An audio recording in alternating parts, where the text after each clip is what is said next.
Khandesh speed news, आवाज आम जनतेचा, आवाज आपल्या हक्काचा।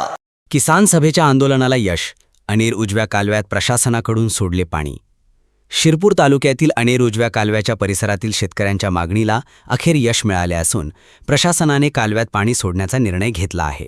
याबाबत महाराष्ट्र राज्य किसान सभेने तसेच स्थानिक शेतकऱ्यांनी प्रशासनाचे आभार मानले आहेत। खरीप हंगामातील कापूस व इतर पिकांसाठी पाण्याची तीव्र गरज लक्षात घेऊन किसान सभेच्या वतीने 16 जून रोजी उपअभियंता अनेर कालवा उपविभाग शिरपूर यांना निवेदन देण्यात आले होते। अपुरा पाऊस आणि वाढत्या उष्णतेमुळे पिके धोक्यात येण्याची शक्यता असल्याने अनेर उजव्या कालव्यात तातडीने पाणी सोडण्याची मागणी करण्यात आली होती।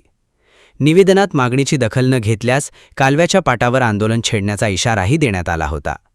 शेतकऱ्यांच्या मागणीची गांभीर्याने दखल घेत प्रशासनाने कालव्यात पाणी सोडल्याने परिसरातील शेतकऱ्यांना मोठा दिलासा मिळाला आहे। महाराष्ट्र राज्य किसान सभेने 16 तारखेला पाटबंधारे विभागा इथं पाणी सोडण्यासंदर्भात आंदोलन केलं। त्या दिवस अगोदर 15 तारखेला निवेदन देण्यात आलं होतं की या परिसरामध्ये कापूस पिकाची मोठ्या प्रमाणात लागवड झालेली आहे, परंतु कापसाचे कोंब जळत असताना या ठिकाणी आता 4 दिवस पाणी सोडलेलं आहे।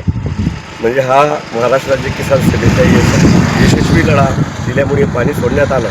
नुकतंच जिल्हाधिकारी यांनी निर्णय घेतलेला आहे की पाणी सोडण्यात येऊ नये, परंतु अनेर धरणाची परिस्थिती वेगळी आहे। अनेर धरणाचं पाणी आरक्षित ठेवलं तर ते पिण्याच्या उपयोगी नाही आणि ह्या परिसरामध्ये कोणत्याही गावाला पाण्याची टंचाई नाही, परंतु शेतकऱ्यांचं अतोनात नुकसान होणार होतं।